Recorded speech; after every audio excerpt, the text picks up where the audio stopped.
Hey guys, welcome to Trashy Stupid Fun.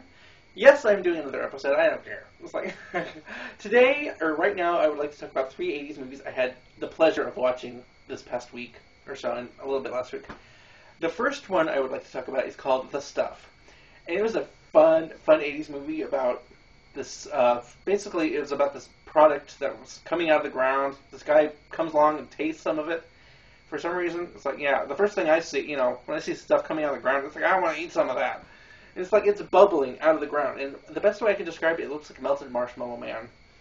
It does. It's like, it's just ooey gooey, or at least it kind of looked ooey gooey white stuff. It's just like, sounds like it could be.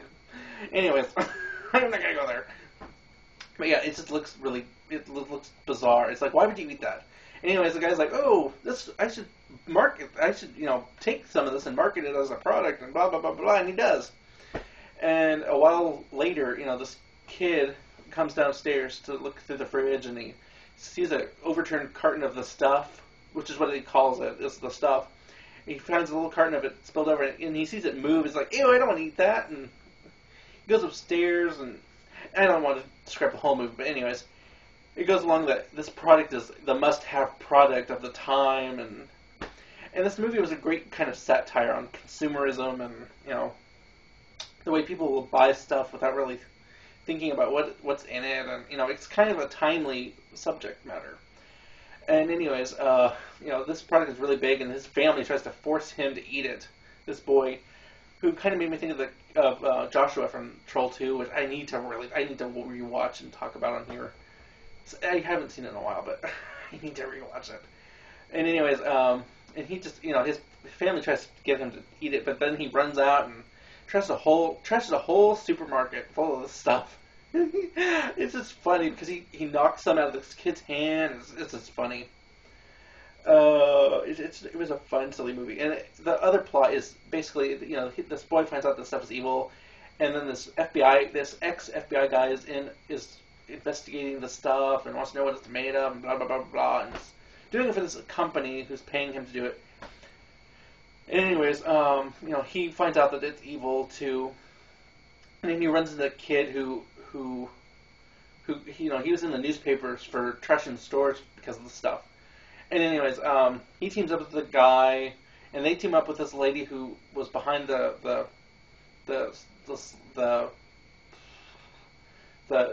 PR for the stuff, who put the stuff on the map and everything, and they all team up to gang up on the company, and it's just very silly and very '80s cheese. It's just because the special effects. There's there's moments where the stuff moves. It's very. I mean, it's the only one way I can describe it is kind of like when the ooze attacks people in Ghostbusters 2, like it was when it was in the bathtub and lunges at Sigourney Weaver. That's the best way I could describe it at times. Is that kind of like that animated effect that they did for that. Kind of, only it's white. Again, I'm making Ghostbuster references. I'm sorry. Not that sorry though. Yeah. Anyways, there's some cheesy effects because there's times where people's jaws unhinge and go really wide, and it's kind of it made me think of V, when the aliens unhinged their jaws and put guinea pigs in there and stuff, because that's what it kind of looked like.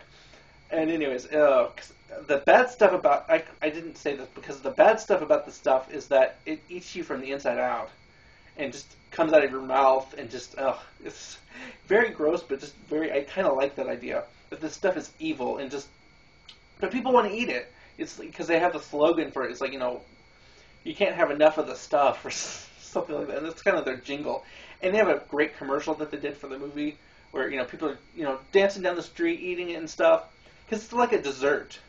It's a dessert alternative, and it's also in some cases people will eat that instead of meals. They'll replace meals with the stuff because apparently it lets you lose weight or whatever. But it's evil. It's kind of a living organism or something. It's just, they don't really explain it, and it's okay. I'm okay with that. I like that they don't explain it. It's so fun. It was a fun movie. I had fun watching it, and I get a kick out of '80s movies because I grew up with stuff like that. Even though I I probably would have loved this as a kid if I had seen it, maybe. Because it was very kind of goosebumpsy. Very, very goosebumps. Kind of very like a mesh of that, of Goosebumps and maybe Twilight Zone. Just very, very freaky. Because I love satires, and this was a fun satire. Because it's almost in the vein of They Live. Because I mean, it's not very it's not that subtle at times. And yeah, I just had fun watching that. And now the next movie I want to talk about is Waxwork, which I was all three of these I've watched for the first time, and that was a fun movie too. It stars it's the main kid in the movie is Zach Galligan, I want to say, or Galligan from Gremlins, from the Gremlins movies, and it's about how he and his friends go to this waxwork run by the guy from, I just want to say Titanic and Teenage Mutant Ninja Turtles. He was the bad guy in Titanic, or one of the bad guys from Titanic who was with Billy Zane's character on the ship, and if you've seen Teenage Mutant Ninja Turtles or Tron, he was the bad guy in Tron. Yeah, that'd probably be a better reference for my shows. That he was in Tron. He's the bad guy in Tron. And anyways, they run into this waxwork, and I don't want to give too much away because I didn't know what to expect going into this, because it wasn't exactly what I thought it was going to be. They go into a waxwork museum, and it's evil, of course. In a movie like this, you can't have a normal waxwork museum, and it's just crazy the way it works. Because I don't want to give too much away because it was fun to go into this without knowing too much about it. Just that it was going to be a silly 80's movie, and I like silly 80's horror, so it was fun. And it was just the way it worked, the way. I don't want to give too much away. I just really don't, because it was just, you got to watch these, and they're all on Netflix. It was just a fun movie. Just the way it worked. Just the way.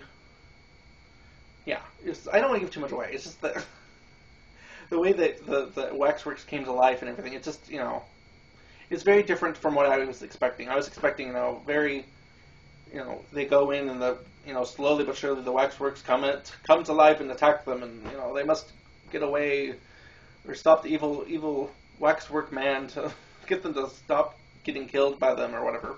But that's not how it worked. It was very different, very, very interesting. So yeah, I really liked it. And now the third movie, I mean, I liked it, but it was just very different too, is Children of the Corn. And it starred Linda Hamilton and some other people, which I don't know who the stars of the movie were, but I just know that it starred Linda Hamilton. She and her husband find this town that's been overrun by kids. They killed all the adults, and they're just running amok because some creature in the corn or God, or they don't really. I mean, at first they say it was all a plan from God, or I don't know, some prophet or something, said that they must kill all the adults and rule their little town, and